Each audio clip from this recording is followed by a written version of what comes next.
Hello, welcome back to Fast Grade Friday. In the previous video, I showed you how to add grain to your footage in a realistic way and a really quick way. And now today, I want to show you how to get a film look or a film black and white look that's really realistic really quickly. Now, it doesn't have to be black and white. This could be just regular film, but we're going to do black and white because I did a poll like a while ago and a lot of people seemed like they really wanted a black and white tutorial. So we're going to do that. Okay, so now that you have your grain on your footage, what you're going to want to do is add another node. So you have two nodes behind your grain. Here you can see we made a digital intermediate so that you can turn the grain on and off. But we're going to leave it on. So now all you have to do is create a look here. So for black and white, all you have to do, come to RGB mixer, hit monochrome, and bam, you have monochrome. That's great, that's awesome. But let's say you want panachromatic or orthochromatic film. There's different sliders here you can use to create a different type of film look that you want.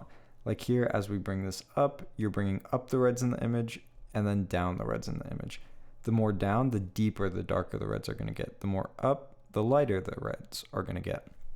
And if you think of Dune, they got rid of the infrared filter from the ARRI cameras. So that's letting in a lot of infrared light that was hitting the people. And so that's why skin tones in that film were very bright and kind of like airy. So as you can see, bringing up these reds is kind of give you that look. Bringing down the blues will also give you that look. And it's a really cool look that you can play with. But today we're just gonna do the regular film stock, which is XX. So XX would be like panachromatic film stock. Basically, that means it's affected by all visible wavelengths of light. So as you can see, if we were to just get rid of these, bam, pretty good black and white. But if we go back, you'll see this is more even, fleshed out, kind of like every single channel is just even. So this, we can name it our look. We have our black and white, looks pretty good.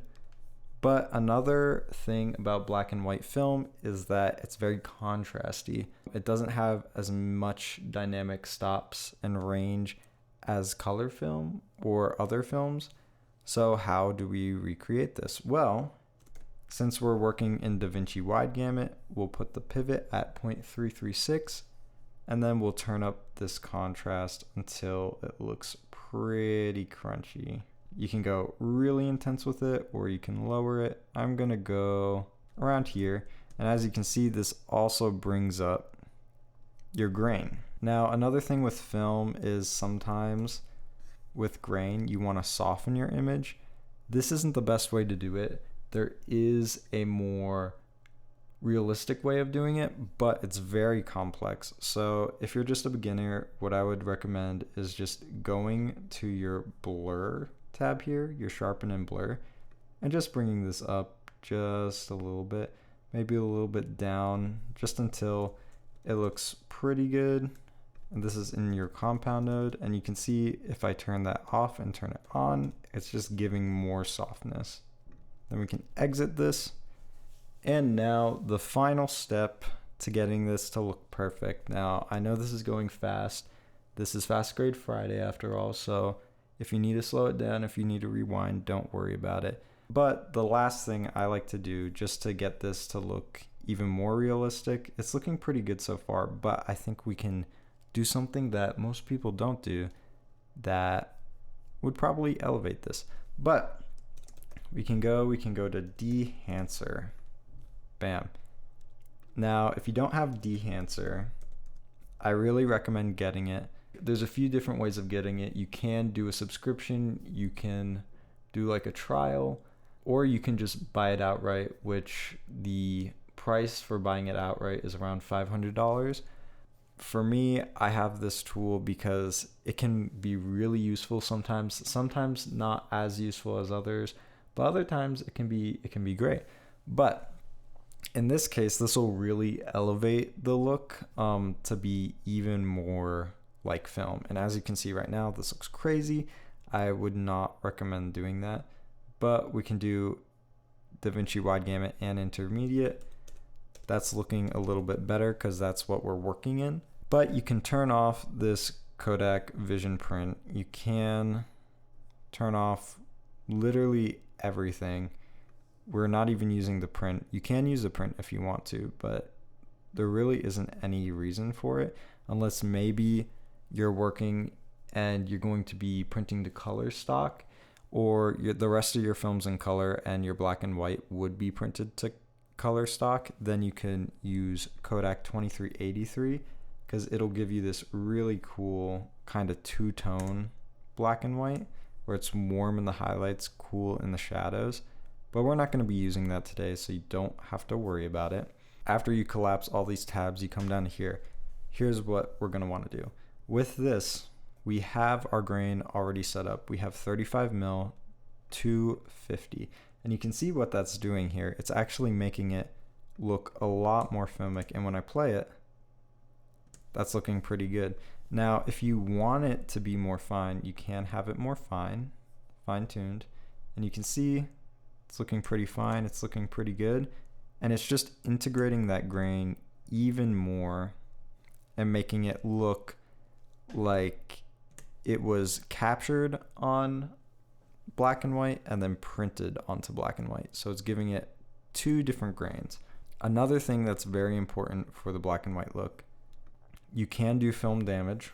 This will create more damages within your film. You can do Super 8 damage, and you can see it's just creating more dust, more scratches, things like that, that kind of elevate that black and white look, making it look old-timey. I'm going to get rid of that. I'm going to act like this is very clean black and white. The main two that you're going to want to use is gate weave and film breath. Now, they do two different things. I'll show you each one individually. So gate weave, when you play it, you can see it's shaking the footage. Let's go back. Let's put this on repeat.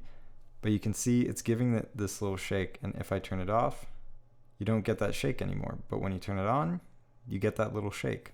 Now you can make this like 16 mil. You can make it 8 mil shake. I'm going to keep it at 35 because I think it looks pretty good. It's like Academy 35 if we were to be shooting on that. And then for film breath, we can also turn it on. I'll turn off the gate weave so you can see what this is doing. And I'll turn it on 8 mil so you can really see what it's doing. But as you can see, it's creating color shifts. It's shifting the whole image. It's making it look almost even older. And obviously this is like very, very intense. Sometimes you don't want that many colors, so we're gonna do 35 mil. And as you can see, that's looking pretty good. And let's say you don't want any of the color spill, so you can turn that all the way down, and then it's just going to give you a contrast and a exposure flicker, which I think works really well. And if we want to get it really looking like the black and white film that I had posted on, which looked really good, what you're going to want to do is go back to your look, go to waveform, and then just raise these shadows a little bit and kind of clip them. We're going to clip these shadows, maybe lower that to around there. And as you can see, when playing this back, bam, you have those raised shadows. Looks very old-timey, looks very nice. Boom, boom, boom, boom. Still contrasty, but you're getting those raised shadows, which look more filmic, and it looks kind of like a faded film. Beautiful look. And of course, you don't need to go black and white with this. You can turn off the black and white, and you can have color here. But if you want to learn how to do that, you're going to have to watch the next video, because I'll show you that really soon. Anyway, that's how you get the black and white film look, and have a nice day.